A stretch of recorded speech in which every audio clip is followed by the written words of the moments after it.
سڵات لێوێ لە شارە جوانەکەی دۆنکاستەرەوە لەگەڵتانم. ئەمڕۆ هاتیم بۆ دۆنکاستەر بۆ ئەوەی خاتونیە بەسەر بکەینەوە کە ئەو خاتونە پێش چەند ساڵێکی کەم هاتۆتە ئەم وڵاتە و لێرە خۆی دروست کردووە. خۆ دروستکردن لە وڵاتێکی وەکو بەریتانیا ئەوە ئاسان نییە، بە تایبەتی ئەگەر خێزاندار بی و مناڵت هەبێ. بەڵام خاتو لەیلا بابان ئەو خۆی دروست کردووە، ئەو هاتۆتە ئێرە لەسەر پێ خۆی وەستاوە، لە سفرۆ دەستی پێکردو بۆتە خاوەن بزنسێکی خۆی و لەگەڵ ئەوەشە چەندین خاتوونی خانمی کوردی کردوتە سەر کار. حەزمان کرد ئەمڕۆ لەگەڵیا قسە بکەین، بزانین چۆن دەستی کردووە بە کارەکەی و چ ڕێگریەک هەبووە لە بەردەمیا وە کێ فشگیری کردو تا بکاتە ئەم ئاستە. وەڵامیان پرسیارانە تەنها لای خاتو لەیلا لەگەڵمان من. کچێ بەسە کچێ بەسە دەواز بێنە لە ئاوێنە، کچێ بەسە کچێ بەسە دەواز بێنە لە ئاوێنە، بەس لە بەردەم شوشەیەکە هێندە لە خۆت ڕابمێنە، هێندە لە خۆت ڕابمێنە.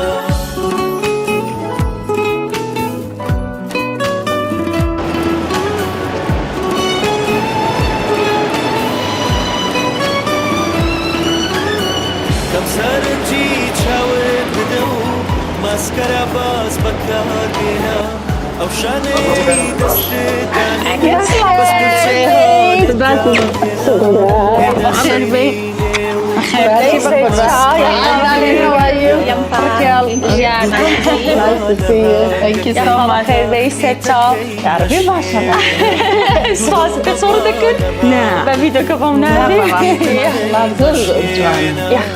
خير بيت سرت تاو جوانا بينا فرمو بخير بيت سرت تاو فرمو اما هو ما تكره كزوانا بخير بيت سرت تاو اخا بخير بيت طبعا شاركة جوانا بس ايو جوان تبان كذا صدقكم اي مش بيو جوان اي مش بكسي شاركة وجوانين الحمد لله يا ربي سركوت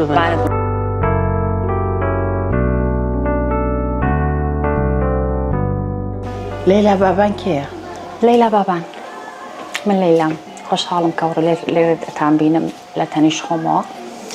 ئەگەر بمێ پێناسەیەکی خۆمتان پێ بڵم لە 2011ەوە بۆ کمیەکە حوسەری گیریم کرد و هاتمە بەریتانیاوە لە شاری دۆنکاستەر گرسامەتەوە. خۆشبەختانە خێزانێکی زۆر خنجیلانە و خۆشبەختم هەیە الحەمدوللیلا لەگەڵیان هەژیم. هاوسەرێکی زۆر باشم هەیە کە بە هەموو شتێک لە پشتنا لێرەوە سپاسی ئەەکەم. لەگەڵ ئەوەی کە خۆم هەوڵم داوە ئەو منی دروست کرد. زیاتر پاڵی پێوەنام کە زیاتر بەرەو پێش بڕۆم سپاسی ئەەکەم. بە پێویستی خۆت دروست نابی؟ بە پێویستی خۆم دروست نەبووم، خۆم ویستم ئەو پاڵی پێوەنە. ئەوە گرنگە. یەک شتی تر کە هەیە، هەر کەسێک عاشقی ئیشەکەی نەبێت، عاشقی بەرەو پێش چوون نەبێت، هەرگیز لە شوێنی خۆی ناجوڵێت. هەموو ئافرەتێک توانای هەیە بەس یەک تۆز جوڵە بکە ئەتوانە بە باشترین شێوە پێشکەوێت.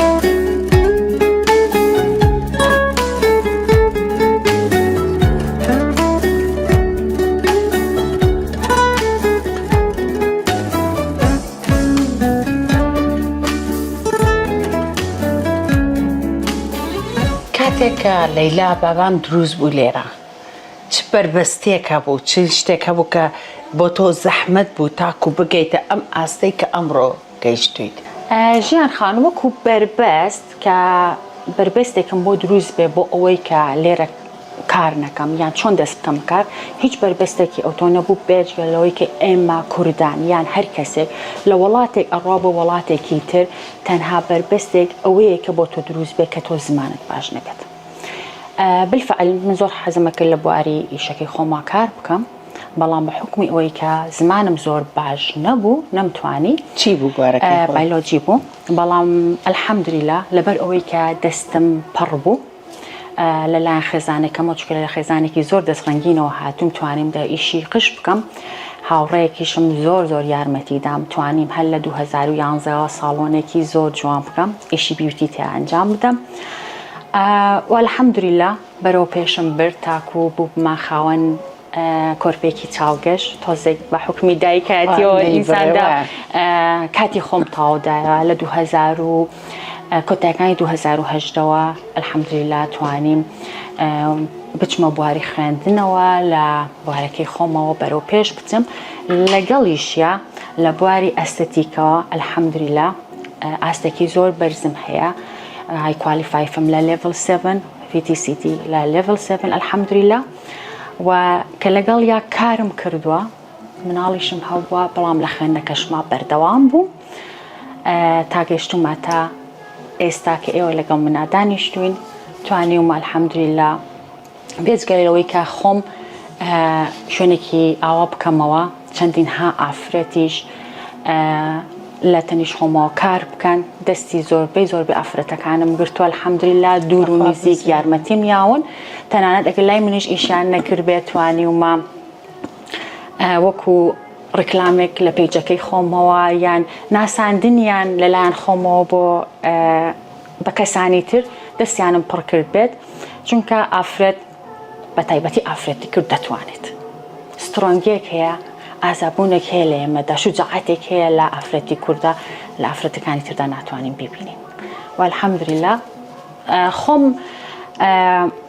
نامەوێت بڵم من لە هەموو کەسێک باشترم ئێمە لێرین کە شوێنەکەی خۆمان بناسێنین بە ئازیزانمان بۆ کڵانتانێکی حەزەکەن ئێمە کاریان بۆ بکەین و بڵین ئێمەش هەین ئەگەن الحەمدولیلا کەسانی دەستڕنگیمان زۆرە لە زۆر بواری جیاوازدا کە الحەمدولیلا وەکو خۆم میدیکن دکتۆرمان هەیە مهندیسمان هەیە تەنانەت ئەوانەی کە لە ماڵەوەش ئیش دەکەن بەشی خۆیان هیلاکن و الحەمدولیلا سەرکەوتوشن نەخێنەواری بەڕەئی من چەند شەهادە و خوێنەواری کە ئەڵێن گرینگە بەڵام من لە هەنێک حاڵە ئەڵەم گرینگ نییە یەکشت زۆر گرینگە کە تۆ چۆن ئەتوانیت خەڵک ڕابگریت چۆن ئەتوانی خۆت بناسێنی بە خەڵکە ئێستا من زۆر جار ئەڵەم هیچ شانازی بەوە ناکەم کە چەند خوێنومە چەند هیلاک بووم چی شەهادەیەکم هەیە چیم نییە بەس شانازی بە یەک شتەوەکەم کە الحەمدولیلا توانیومە سیقەیەکی باش هەم لە دۆنکاستەر من لە شەفڵدیش ئیش ئەەکەم لەو خانمانەی کە لەم دەور پشتە کارم بۆ کردوون توانیمە سیقەیەکی تەواو بەدەست بێنم کە احترامێکم ئەگرن کە زۆر جار خۆم یعنی بەڕاستی شەرمەزار ئەبم بەرامبەریان هەرواشە کە ئەڵەن تۆ ڕێزی خەڵک چەند بگری ئەوەنەش ڕێز وەرەگریت لێلاخان تۆ تەنها ئەستێتێکی کوردی لێرە بەڵێ لە دۆنکاستەر ئێستا تەنها منم بەڵام بۆی هەیە ئیشەڵاش چەندین ها خانمی تری دەستڕەنگینیش بێنە ناو ئەو ئیشەوە هەر کاتێکیش دەستیان پێکرد چونکە من لەوانەیە لەوان پێشتر دەستم پێکرد بە هەر کاتێک پرسیارێک هەر شتێکیان هەبێت من لە خزمەتیانە بواری ئەستێتیک بناغێکێ بناغەکەش ئاناتۆمیە چی دەموچاو بێ مل بێ لە شولار بێ ئایا تا چەندێک تۆ بە گرنگی ئەزانی کە ئەستێتیکەکان ئەبێ شارەزاییان هەبێ لە ئاناتۆمی دەموچاو لە شولار بە دڵنیایی پرسیارکە زۆر جوان بوو ژیان خان دەستخۆش ئاناتۆمی ئەو جا ئیشکردن یعنی کە تۆ لە بواری ئاناتۆمیەوە نەتخوێن بێت شارەزاییکی تەواوت لە ئەو بەشی ئیشی بۆ ئەەکەیت یعنی کە من بەشی ئیشی جوانکاری ئەەکەم ئەبێ ئەو شوێنانەی کە من ترێنینگم بۆ پێکراوە ئیشی بۆ بکەم ئاناتۆمیەکەشی بناسم باشە من جوانکاری ڕوخسارەکەم مادەمەوە ئەبێت بە تەواوەتی هەموو بەشەکانی ئاناتۆمی ڕوخسار بزانم ئیشیان چیە لەکوێن و چ کارێک دەکەن لە ڕوخسارمادا چونکە هەر بە بەسیترین غەڵەت گەورەترین هەڵە ڕوئەدات ئیتر ئەمە ئەناتۆمی ئەبێ پێش هەموو شتێک دابدرێت خوێندنێکی تەواوی بۆ بکرێت ئەوە ناکە مەسەلەن تۆ 2 ڕۆژ 3 ڕۆژ ئەناتۆمی فێر نابی ناوەکانیشی بە 2 ڕۆژ 3 ڕۆژ ناتوانانی بەڕاستی بخەیتە مێشتەوە چونکە هەر یەکێکی ناوێکی قورسی هەیە و ئیشێکی قورسی هەیە لە ڕوخساری ئێمە من وەکو هاوڕێی خاتوو لەیلا ئەمێ لێرە زۆر سوپاسی بکەم دەستەکانی خۆش بێ بۆ کارەکەی کە بەڕاستی ئەنجامی ئەوەیە کە کارێکی جوان و سروشتی پێشکەشی هەمومان بکات. من وەکو هاوڕێیەکی نزیکی ئاگاداریم کە لەو کاتەوەی دەستی کردو بە خوێندنی ئەم بوارەی هەتا ئێستا لەگەڵ یا ماومەتەوە چەند ساڵێکە خۆی ئیشەکان بۆ منەکات و لە پێشەوە ئاگاداری هەموو ئیشەکانیم و ئەرزانم کە هەموو شتەکانی لە دڵێکی زۆر باشە و بۆ هاوڕێکانیەکە زۆر بەلایەوە گرنگە کە ئەو کەسانی یەن بۆ لای کە سیقە لە بینی خۆیان و مشترێکە دروست بکات و بە ڕۆحێکی بەرفراوانەوە باوەش بە هەموو مشترەکانی ئەگرێتەوە. جێگەی شانازیە کە ئێمە خاتونایەکی وەکو خاتو لەیلامان هەیە کە بە بەردەوامی هەوڵەیەن بە شێوازێکی باش بە پرۆفیشۆناڵانە بتوانن کارەکانیان پێشکەشی میلەتەکەی خۆیان بکەن و ئیشەڵا هیوای سەرکەوتنی بۆ خوازم و هیواداریشم هەمیشە بەم شێوازە بەردەوام بێ کە ئێستا کاری لەسەرەکات. دەستخۆشی لێکم و سوپاس بۆ ئێوەش و بۆ هاتنتان. دەستە خۆش بێ.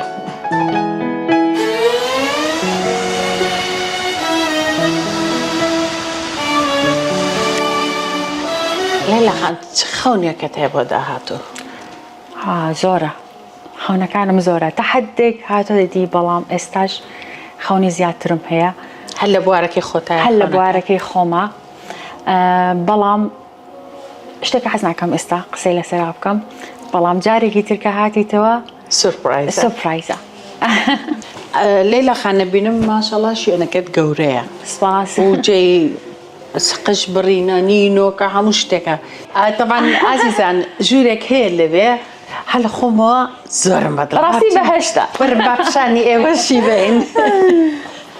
ئەمە ژووری ڕەکێلەوە نیە؟ باڵێ باڵێ. Yeah. Wow. Let me introduce you the head spa experience. Wow. So this Oh, is it's what amazing. it's amazing. So what we actually do here, we work with the head spa experience.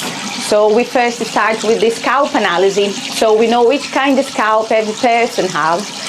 And then we treat every kind if someone suffer with the hair loss, psoriasis or any kind of the sickness in the scalp.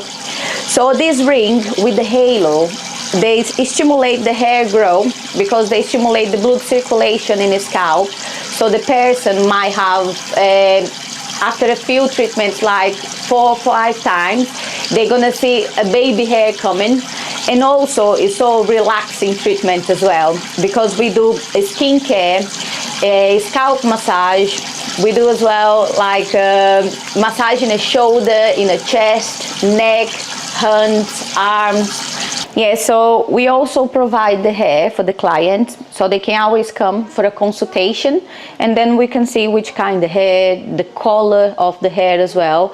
So I work with the hair extension, and also my sister Rose as well. We both work with the hair extensions here at Heaven. So you can see the ends of the hair is all full, and it is a very, very good hair. خاتو لەیلای سەبەر ڕای تۆ من دەموچاوم چی پێویستە چی بۆکە ئەمڕۆ؟ ژیان خان وەکو پێشتریش ئیشم بۆ کردووی وەکو پێشتریش ئاگام لێو چی و کردووە بەپێی تەمەنەکەشت حەزەکەم شتێکی ماشەڵڵا ڕوخسارت گونجاوە زۆر ئەنەتۆمی ڕوخسارت جوانە بەڵام حەزەکەم شتێکە بۆ هەڵبژێرم کە هەم کۆلۆجین دروست بکات هەمیش ناسکە ڤۆلیۆمێکی زۆر جوانت باتە دەموچاو فرێش کاتم. ئەو ڕێکاریانەی کە ئەوکەم ئەی بۆ پیاوانیشی شەکەی؟ بەڵێ ئیشی پزیشکی هەم بۆ پیاوانیشان بۆ ئافرەتانیشە ئێمە ببێ هیچ جیاوازیەک هەم بۆ برابەڕێزەکانمان هەم بۆ خوشکە ئازیزەکانمانیژەکەی. ئێستا کاکەشەمۆز قژی ئەوە تەنەکە ماشەڵڵا چی باشە چی باشە بۆ ئەوی بکەی؟ ئێستا لە بواری جوانکاریەوە تۆپ ئەکسیزۆمە ئەوە چی ئەکسیسێڵە خانەی بابووی کەمەوە کوردی لەبەرەوە ئیشەکەم بایۆلۆجیە بە کورتی بۆتان باسکەم خانەی چاندراوە ئێمە یەکەی پێکهاتەی خانەیە ستینسەڵ خانەیە کە وەرئەگیرێ یا لە دیئێنەی ماسەیە یان لە ناوکەپەتکی مناڵە کە ئەم ناوکەپەتکی مناڵە ئێستا لە ناو بەریتانیا زۆر ڕێگا پێدراو نیە یا لە خانەڕەوەکەکانەوە وەرئەگیرێت کە دا ئەندرێت چی بۆ ڕوخسار چی بۆ قژ هەڵ ئەسێ بە چاکسازی ئەو بەشانەی لە ژێر پێستا تێک چوون ئەمەش هۆکارێکە بۆ ئەوەی کە تۆ کێشەکە و چارەسەر بێت. اوكي